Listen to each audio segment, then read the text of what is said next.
a close first half, got away in third quarter. What did you kind of see over that stretch that allowed them to gain separation?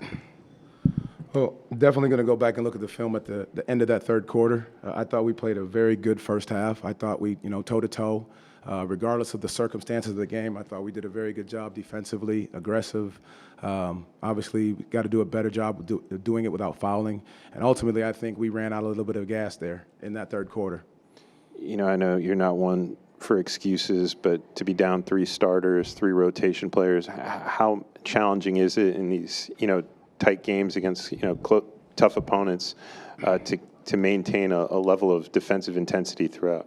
I'd be lying to you if I said it was not, if it wasn't difficult, and it is. And these guys are giving everything they have in these moments for what they have. And so they played an amazing first half, I think, despite the circumstances, whether we're making shots or missing shots, whether we do a better job of defending without fouling, us attacking the basket the right way. And sometimes calls are going to go your way, sometimes they're not. But I thought our level of aggression and focus and game plan discipline in that first half was fantastic. And when you're playing with 8 or 9 guys, I think, those guys are giving you everything they have every moment of the game. And I just think we tired out a little bit in that towards the end of that third quarter, because that's when you saw it come on. Is there any way to avoid that until guys come back, or how do you kind of manage those minutes, I guess, moving forward until bodies do come back? Well, managing it the best we can. Obviously, P's still on a minutes restriction, so that's where it becomes a little bit tricky in those scenarios, because you don't want to fatigue guys out. You're trying not to run guys too long, again, but not in making an excuse. We have to continue to be better. We don't let it go from there. But at the end of the day, these guys are giving everything that they can for the time that they're on the floor. I don't think they're leaving anything behind, and you can't go, we're knocking shots down early in that first half, and I think the legs went away in that second half, and you can see that occur. But again, we'll bounce back. We'll get the recovery and rest we need. I'll be ready to go to Toronto and, put up a good fight there. How do you keep guys' spirits up? I mean, I'm sure, not having the legs, the kind of the piling of missed shots, maybe the fouling. How do you kind of keep spirits up and confidence up moving forward? I think you zoom out. I think you have to zoom out in these circumstances, understanding where you are, one, in the standings, where you are with what's going on with the team, helping them understand and get the right perspective. One, we still get to play this game of basketball. We're getting healthy bodies back soon. And so, yes, it's 3 in a row, and I'm not making excuses, nor am I happy about it. But at the end of the day, you have to zoom out, because you can't make one game pile on to 10.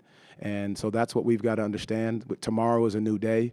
We focus on how we can get better, how we go out and try to beat Toronto, and then we come back home and play Portland. But it's one game at a time, one day at a time, one opponent at a time. But we've got to focus on us and not try to pile it all on.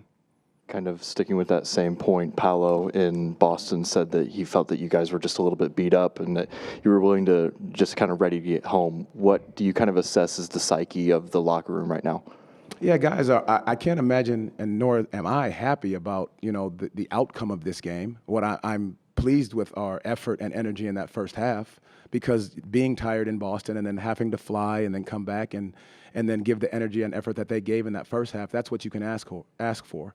As they tired out in that third quarter, that's just the reality of, what these guys are doing, because they are playing so darn hard, night in and night out, no matter what. And we've faced, no excuses, 3 fully loaded teams. And when it comes to that, that's where we are in the league. No one feels sorry for you. No one's going to not going to give you a game off. You got to be ready to go, put your jersey back on, put your shoes back on, and be ready to go when you hit Toronto. What did you make of the way Paolo performed tonight? I thought he was trying to make all the right plays. I thought his downhill attack in the early part of the game was fantastic. Him trying to get to the basket, them piling in, them shrinking the floor. And again, I'm not going to make any excuses for the way the game was called or not called, but he was doing a fantastic job of getting downhill. And then as they were loading up, and we've talked about it before, he's on that left block or he's at the elbow and everybody's standing and watching him, he's making the right play. Skip pass to the corner, top shot to the wing. He's making the right plays. Now, it's our responsibility as a team to continue to step in with confidence and knock shots down. Obviously, I'm sure it's game by game, but how much longer do you expect him to be on a minutes restriction? It's going to be game by game and see how he feels and how he recovers after these minutes. One of the positives you can take away from tonight is you guys forcing Denver to 19 turnovers, you limiting yourselves to 7. Just what did you make of that from your effort tonight? I think that's a big time positive. You know, we've been talking about turnovers, you know, all year, and for us to only have 7 tonight, turning them over 20 times for 21 points, I think that's a better job of us actually, you know, finishing on the break after turning them over, which is something to be said. Again, I think in the first half, I think we did an unbelievable job following the game plan, which is why we saw the score being what it was, and so. We've just got to continue to learn from these experiences and put 48 minutes together with that same level of intensity and energy. Thank you. Thank you all. Appreciate it. After a close first half, they were able to gain some separation, especially towards the end of that third quarter. You know, what did you see over that stretch that kind of allowed them to pull away? I just feel like our second half didn't. Just the start of that third quarter didn't match. You know how our intensity. The focus and just like the attention to detail that we had in the first half, I would say. And we came out a little sluggish in that third quarter to start. And I think we had like a few turnovers, and they came down and made some shots. And I think it's just when it took off from there. What was tonight like for you? I know we talked before the game about this matchup, but just going through the game, facing your former teammates, just what was it like for you? Just trying to go out there and compete and not try to worry about the interaction that we had or whatnot. Just going out and competing, trying to get the win by any means. And at the end of the day, just out there joking. When there's timeouts or like dead balls. Just still having a little fun with it. Kenny, you guys you've been on a couple different championship teams in your career. I know it's just 3 games, but how do you prevent a short streak like this from turning into 5 or 6? Just got to get a win. We got to get back in that winning column. Also, we got to try to just stay focused on what's at the task at hand. It's just one game at a time. And we got to go in and try to play 48 minutes. It's not going to be a perfect game, but try to play as perfect as possible. Wendell, you guys kind of went through a stretch like this last year where a lot of injuries and illnesses kind of piled up in January, kind of fell down the standings. How much are you maybe reflecting on that experience, or what's kind of the attitude in the locker room having a lot of these guys having gone through that as you guys try to find your way out of this? We got a group of a lot of resilient guys. I feel like when our back is against the wall, we always end up finding a way. And we had guys like KCP, Kojo, Tristan, guys to this team that, for at least for KCP, been on championship teams, seen the lows, the highs of all of it. And then a guy like Tristan, he's a rookie, but he's well far ahead of most rookies. So I think just adding those pieces, and then like you said, like we've been through this before. No one wants to go through it, but it's human nature. We having our lows. Like I said, the injuries doesn't help either. But we never want to look at it as an excuse. We always gonna find a way to bounce back and get back in that winning column, like KCP said. Kenny, to Wendell's point, he's talking about you guys dropping 9 out of 13, you guys being in this rough stretch.